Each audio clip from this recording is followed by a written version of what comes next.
నమస్కారం. ఘంటారావానికి స్వాగతం. ముందుగా ప్రధాన అంశాలు. కేరళ తీరం సమీపంలో కంటైనర్ షిప్లో భారీ అగ్ని ప్రమాదం. ఓడలో చిక్కుకున్న 18 మందిని రక్షించిన నౌకాదళం.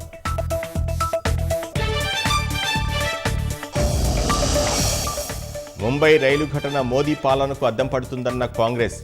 ఎన్డీఏ ప్రస్థానం కేవలం ప్రచారాలకే పరిమితమైందని రాహుల్ ధ్వజం. ఉక్రెయిన్ దాడులకు ప్రతీకారంగా రష్యా భీకర పోరాటం. 479 డ్రోన్లతో అర్ధరాత్రి విరుచుకుపడిందన్న కీవ్.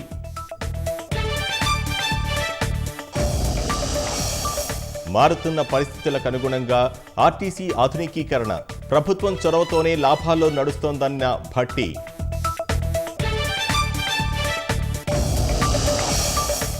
రాజేంద్రనగర్లో దంపతుల హత్య కేసును ఛేదించిన పోలీసులు. మెదక్లో నిందితుడి అరెస్ట్.